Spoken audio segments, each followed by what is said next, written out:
मुझे पता चल चुका है कि सेवरेंस किस बारे में है और मैं शॉक्ड हूँ कि ये मुझे पहले क्यों नहीं पता चला।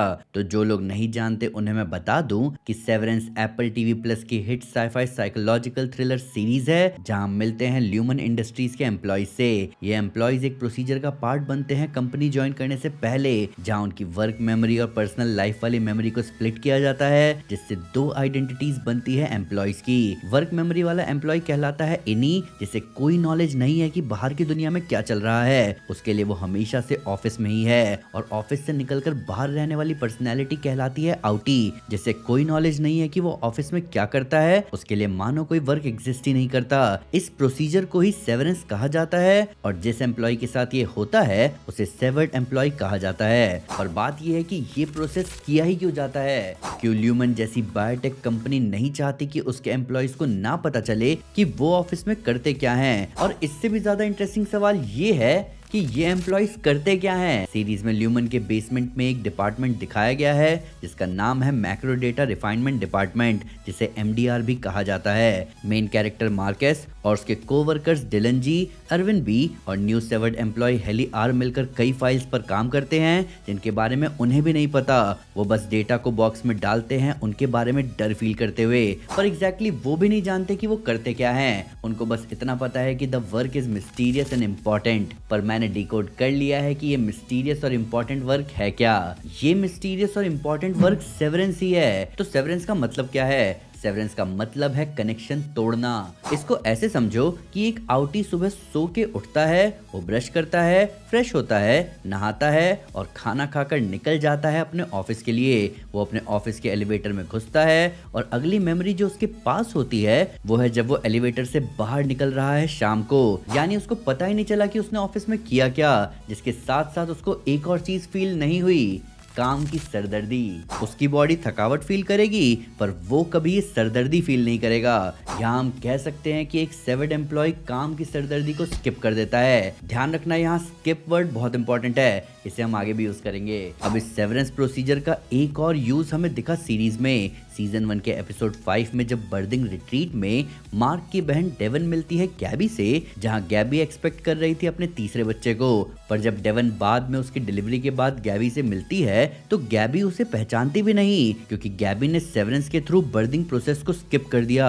उसने लिटरली अपने लेबर पेन के पूरे प्रोसेस को स्किप कर दिया सेवरेंस के थ्रू। जहां बाद में गैबी और उसके हस्बैंड सीजन 1 के एपिसोड 9 में कहते भी हैं कि सेवरेंस ने उनकी बहुत मदद करी है। अब आते हैं उस मोमेंट पर जहां ये क्लियर हो जाता है कि मार्केस और उसके साथी वर्कर्स आखिर कर क्या रहे हैं। तो हमें सीजन 2 में पता चलता है कि मार्क की वाइफ गेमा जिंदा है, और ना ही सिर्फ वो जिंदा है बल्कि ल्यूमन ने उसे अपने टेस्टिंग फ्लोर में रखा हुआ है, जहां हम देखते हैं कि गेमा को सेवरेंस के प्रोसेस के थ्रू उसकी मेमोरीज को स्प्लिट करके अलग अलग रूम में भेजा जाता है। सबसे पहला रूम था डेंटिस्ट रूम, जिसके बाद हमें दिखता है टर्बुलेंट फ्लाइट रूम, फिर हम देखते हैं एंडलेस क्रिसमस रूम, और लास्ट में जिस रूम के बाहर कोल्ड हार्बर लिखा था वहां हम देखते हैं गेमा की इनी को बेबी क्रिब को डिसअसेंबल करते हुए। अब नोटिस करो इन सारे रूम में कॉमन क्या है। यहाँ कॉमन है पेन, डिस्कम्फर्ट और ट्रॉमा। डेंटिस्ट के पास जाना और किसी तरह का ऑपरेशन करवाना पेनफुल एक्सपीरियंस है। प्लेन में टर्बुलेंस फील करना डरावना है। क्रिसमस पर गेमा के लिए बैठकर घंटों थैंक यू लेटर्स लिखना पेनफुल एक्सपीरियंस है। और लास्ट रूम जहां गेमा अपने बेबी के लिए खरीदे हुए क्रिब को डिसअसेंबल करती है, वो दिखाता है एक पेरेंट का दुख, जो एक तरफ बहुत खुशी के साथ एक्सपेक्ट कर रहे थे एक बेबी को, पर सब वैसा नहीं हुआ जैसा उन्होंने सोचा और उन्हें मिला एक जबरदस्त दुख। अब इससे ये बात बिल्कुल क्लियर है कि ल्यूमन लोगों को पेन से दूर रखने का इलाज बना रहा है। जहां मैक्रो डेटा रिफाइनमेंट के वर्कर्स अपने हाथों से डर वाले डेटा को रिफाइन कर रहे हैं ताकि ल्यूमन एक परफेक्ट डिवाइस बना सके लोगों को पेन से अलग रखने का, सिर्फ और सिर्फ सेवरेंस के थ्रू। अब आपके लिए इस बात का और सेंस बनेगा जब आप ध्यान दोगे ल्यूमन के फाउंडर कियर ईगन की लाइफ पर। हमें सीरीज के अलग अलग हिस्सों से कियर की लाइफ के बारे में पता चलता है और हम नोटिस कर सकते हैं कि कियर की लाइफ सिर्फ और सिर्फ एक चीज से भरी हुई थी, वो है पेन। कियर पैदा हुए 1841 में, जहां उनके पेरेंट्स के बारे में बताया गया कि वो दोनों क्लोज बायोलॉजिकल रिलेशनशिप वाले थे, जिसकी वजह से कियर बचपन से बीमार रहता था और उसको एक मेडिकल कंडीशन थी जहां उसे चोट के निशान तुरंत आते थे। उसे बचपन में ट्यूबरक्लोसिस भी था। कियर ने 12 साल की उम्र में एडगर विलेट के लिए चेयर रखने का काम किया, जहां वो 7 मील चलकर अपने जॉब पर जाता था। और अपने मालिक विलेट के बारे में वो बताता है कि वो बहुत सेडिस्टिक एम्प्लॉयर था जो अपने वर्कर्स को पीटता था। कियर कुछ जगह मेंशन भी करता है कि उसका एक भाई भी था, डीटर, जिसके साथ वो विल्डरनेस में रहने गया। आगे अपने 20s में कियर ने मिलिट्री डॉक्टर के तौर पर काम किया।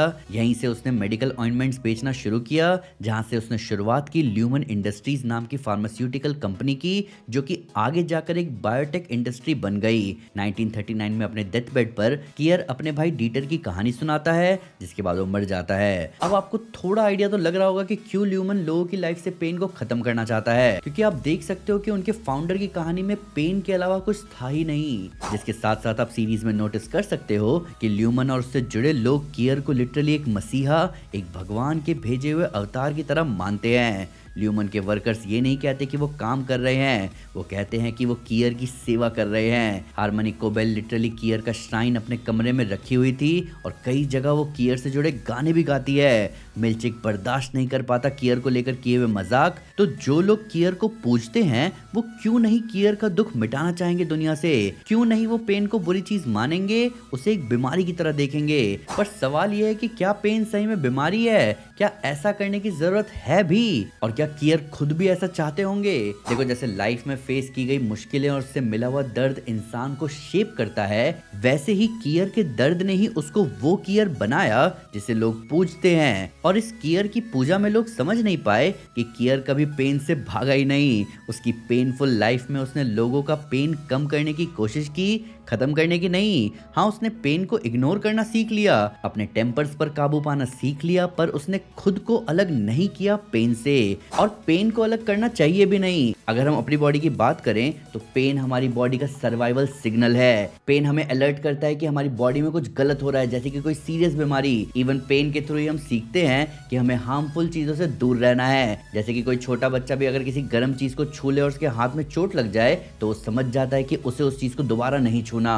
इसी तरह पेन हमें प्रोटेक्ट करता है और हमें सेफ रहने में हेल्प करता है। बात करें पेनफुल एक्सपीरियंस और डिस्कम्फर्ट की, तो पेनफुल एक्सपीरियंस और डिस्कम्फर्ट ऐसा लग सकता है कि लाइफ का अनवांटेड हिस्सा है, लेकिन सही बात कही जाए तो यही चीजें हमें ग्रो करने में सबसे ज्यादा हेल्प करती है। जब भी हम पेन फेस करते हैं तब हम अपनी लिमिट समझते हैं, हम स्ट्रांग बनते हैं और बेटर डिसीजन लेना सीखते हैं। डिस्कम्फर्ट हमें कंफर्ट जोन से बाहर निकालता है जहां रियल ग्रोथ एग्जिस्ट करती है। जैसे बॉडी को स्ट्रांग बनाने के लिए वर्कआउट का स्ट्रेस जरूरी है, वैसे ही माइंड और कैरेक्टर को स्ट्रांग बनाने के लिए थोड़ा पेन और स्ट्रगल भी जरूरी है। जैसे हम सेवरेंस के मेन कैरेक्टर मार्केस को देखें तो उसने ल्यूमन ज्वाइन किया क्योंकि वो गेमा को खोने का दर्द नहीं झेल पा रहा था। और आप नोटिस करोगे कि इससे मार्क का दर्द कम नहीं हो रहा था, बल्कि ये चीज मार्क की लाइफ को और मिजरेबल बना रही थी। अभी सीजन 2 के एंड में ल्यूमन ने सक्सेसफुली अपना मिस्टीरियस और इंपॉर्टेंट वर्क पूरा तो करवा लिया मार्केस से, पर अब देखना यह है कि ल्यूमन का लोगों के पेन को खत्म करना ह्यूमैनिटी के लिए एक वरदान है या अभिशाप।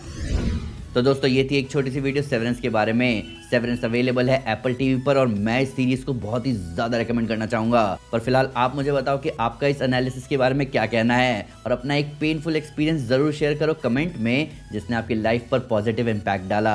आइए इन सब के बारे में कमेंट्स में डिटेल में बात करें। वीडियो अच्छी लगी तो लाइक जरूर करें, चैनल को सब्सक्राइब करना ना भूले, साथ ही साथ एक स्टेप आगे आकर अपने फेवरेट चैनल को सपोर्ट करें मेंबरशिप लेकर। Thank you guys, this is Aman Sinha and you are super super. Piece.